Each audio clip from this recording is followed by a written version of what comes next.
ONU News tem o prazer de conversar com a ministra das Pescas e Recursos Marinhos de Angola, Carmen do Sacramento Neto dos Santos. Seja muito bem-vinda, ministra, e obrigado por conversar conosco. Eu agradeço este convite e, acima de tudo, aqui representando a República de Angola, nós queremos juntar as nossas vozes a esta grande causa que é o nosso planeta e que nós tudo fazemos para que tenhamos uma vida digna e, digamos, responsável, fazendo com que o respeito sobre o planeta e para o planeta seja um compromisso de todo o mundo. Certo. Ministra, a senhora assumiu o Ministério em setembro de 2022. Em março de 2023 foi aprovado aqui nas Nações Unidas o que é conhecido como Tratado do Alto Mar. E agora, em janeiro de 2025, Angola assinou esse acordo. Como é que foi para a senhora esse momento de assinatura e também como é que foi o processo de decisão? O que motivou principalmente Angola a se juntar a esse esforço de colaboração internacional? Primeiro, talvez um pouco por defeito da minha profissão, a biologia marinha, eu acompanhei as discussões, todas as discussões que ocorreram para que o tratado fosse possível, aquilo que era público, eu lia e perguntava à representação da Angola, a missão aqui junto às Nações Unidas, como vão as coisas, o que é que achavam, o que é que ia ser para nós, enquanto países em desenvolvimento, termos acesso a esse acordo. Portanto, quando assumi o cargo de Ministra das Pescas e Recursos Marinhos, eu trazia, não digo uma bagagem, mas indicadores de que o acordo ia ser algo que o mundo inteiro ia querer juntar-se para que se pudesse partilhar o conhecimento do alto mar, aquilo que ele traz associado, com importância não só para a biodiversidade, apesar de ser com um grande pendor para a biodiversidade, mas trazer desenvolvimento, conhecimento. Este desenvolvimento que eu digo é ter acesso à informação e com a informação que virá através desse tratado poder gerar este conhecimento de que falo. E, ministra, tendo acompanhado desde o início, desde os debates, como é que foi a emoção de assinar hoje? Extraordinária, não? Obviamente que no longínquo ano de 2021, 2022, não fazia a menor ideia que seria eu assinar. Portanto, quando assumi, começamos a trabalhar para que houvesse a compreensão, primeiro por parte do governo de Angola, depois por parte das forças da sociedade civil, conosco temos estado a olhar para os oceanos. E, portanto, foi muito gracioso, se posso assim dizer, hoje culminar nesta assinatura e que vai, portanto, o meu cunho pessoal com a responsabilidade de Ministra das Pescas e Recursos Marinhos. Parabéns por ter tido essa oportunidade. E, Obrigada. ministra, assim, ainda falta, claro, algumas etapas para o acordo entrar em vigor, Sim, a ratificação pelos sim. países, mas o que Angola antecipa como os potenciais benefícios para o país de ter um instrumento como esse internacional que protege e conserva a biodiversidade? Nós estamos interessados em fazer as nossas políticas públicas para a extensão da plataforma continental, olhando para o conhecimento, olhando para a perspectiva de usar, sabendo que está a usar, todas as prerrogativas que nos dá esta imensidão que são os oceanos. Os oceanos constituem, hoje em dia, o paradigma mais interessante no momento da revolução que é a economia, ou seja, a economia do ponto de vista continental, ela está revista e com modelos que já se conhecem, mas a economia a ser gerada do ponto de vista dos oceanos e da imensidão que nos traz os oceanos, ela acaba por estar no início do seu percurso. Portanto, nós esperamos que acompanhemos esta evolução, que após a ratificação e a entrada do acordo, nós estejamos na pole position, se pode assim dizer, na posição de também olhar para toda a frente que nós temos de 1850 quilómetros de costa, quase em linha reta, e assim proporcionar à Angola, à economia angolana, à economia azul de Angola, de uma maneira real,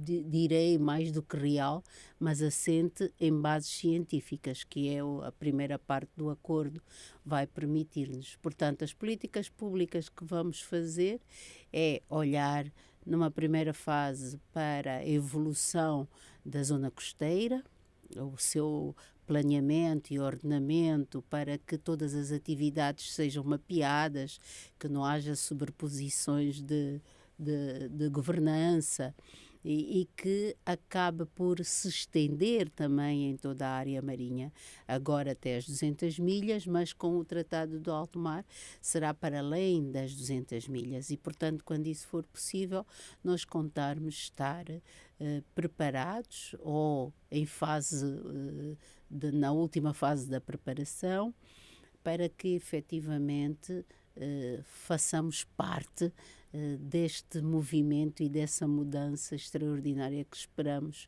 portanto, com muita expectativa. Perfeito, ministra. E a senhora falou da economia azul, que é um tema muito forte em Angola.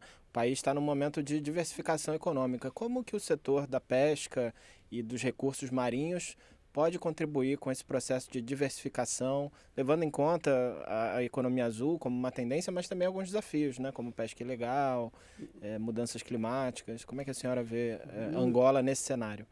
Nós estamos a trabalhar e sempre alinhadas ao nosso paradigma de governança do governo de Angola, em que traz quase como uma política quadro para que todos os setores possam trabalhar para a sustentabilidade do país. Ou seja, as atividades têm que ser garantidas, gerando sustentabilidade, sempre com aquele grande chavão que a ONU nos proporciona, de que não podemos deixar ninguém para trás. E então nós vemos esta nossa participação, tendo em conta os vários domínios, o domínio social, o domínio económico, o domínio ambiental. E aí enquadramos as atividades que nós somos responsáveis. Neste momento, a pesca, a aquicultura e também a produção de sal. Para esses três grandes subsetores, nós temos a indicação nas políticas públicas do seu desenvolvimento com parcimónia, olhando a pesca fundamentalmente, trazendo para olho nu as questões da IUU, da pesca ilegal não regulamentada e não documentada. Temos várias ações do ponto de vista regional, do ponto de vista internacional, com base, portanto, nas nossas definições e programas que temos nacionalmente e que eu dizia há bocado que nós chamamos a Estratégia 2050 para Angola. Também, relativamente para a aquacultura, nós trazemos também várias políticas orientativas e uma delas é a maricultura, olhando para os oceanos como uma porta de desenvolvimento e, mais que desenvolvimento, de segurança alimentar, onde pensamos trazer projetos que nos vão permitir que façamos a produção do peixe. As nossas metas é aumentarmos a produção na aquicultura e baixarmos, como o mundo inteiro está a baixar, nos pesqueiros extrativos, olhando então para a pesca extrativa, com cuidado, olhando para a frota, olhando para as regras, olhando para o encame que elas trazem e fortalecendo mais a estatística das pescas, mas acima de tudo dessas estatísticas fazer com que o produto não se perca através da cadeia de valor sem que ela esteja perfeitamente definida.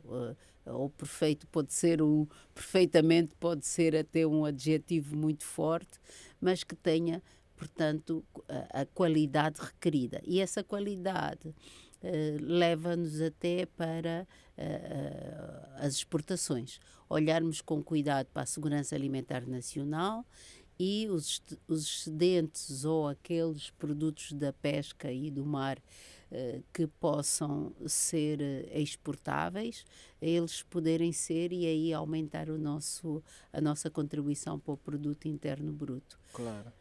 Ministra, mas algo que pode, né, interferir nesses planos é a própria mudança climática, né? A gente tem visto aí uma série de impactos nos oceanos, inclusive na disponibilidade de pesca, né? E a senhora também é coordenadora de Angola no Fórum de Energia e Clima da Comunidade dos Países de Língua Portuguesa. Então, gostaria de perguntar, até como uma pergunta final, com que mensagens a senhora vai para a COP30 no Brasil, pensando nesse impacto das mudanças climáticas no ambiente marinho e inclusive na própria pesca? Como é que a senhora leva, que prioridades, que temas a senhora vai estar mais empenhada durante a COP30? Há um tema transversal que é a literacia dos oceanos. Nós julgamos que quanto melhor e quanto mais pessoas se interessarem em compreender as questões dos oceanos, melhor elas compreenderão tudo o resto.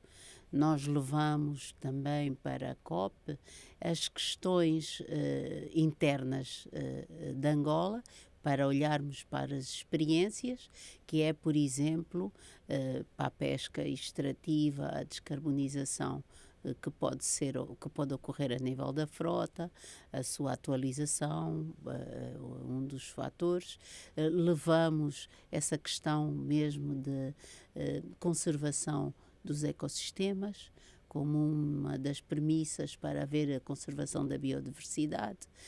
Queremos levar, nesse contexto da conservação da biodiversidade, olhar para a segurança alimentar, porque é uma tónica muito importante, mas levar para a questão que tem sido muito debatida nas COP, que é as compensações que nós podemos ter, porque estas compensações vão gerar desenvolvimento nos nossos países. E até o Fórum de Energia e Clima, ele é mais um grupo de trabalho que tem como missão expor a nossa voz, dizendo que nós estamos a trabalhar, mas efetivamente precisamos que os países mais ricos olhem para os países mais pobres e que poluem menos e que, portanto, essa questão do abaixamento da temperatura tem que ser também um pouco compensada com apoios bem estruturados aos países, desde que nós saibamos fazer, e ao longo desses anos todos já se demonstrou que nós sabemos fazer e que, portanto, precisamos efetivamente desses apoios que tardam a vir. Entretanto, até que venham, para que nós possamos também contribuir para esse abaixamento da temperatura que tanto almejamos. Entretanto, nós vamos olhando com assertividade para políticas que nos proporcionem cada vez mais oportunidade de melhorar a vida localmente para que ela tenha então impacto regionalmente e internacionalmente. Quando digo melhorar a vida, é melhorar todas as condições ambientais, ao mesmo tempo combater a fome e a pobreza e trazer comunidades mais resilientes e com maior capacidade de adaptação. ou seja, comunidades resilientes que possam transformar as atuais carreiras em carreiras azuis mais melhoradas, mais impactantes, mas acima de tudo que gerem ou que possam gerir, gerar rendas, gerir e gerar renda para benefício das comunidades e da República de Angola.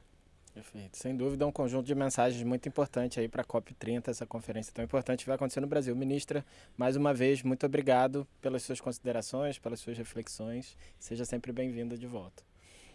Eu também agradeço o convite e também hoje é de assinalar, tenho aqui a minha presença e, portanto, também hoje é um dia memorável por estar aqui nessa rádio, que é mais do que uma rádio, é a voz de todo o planeta.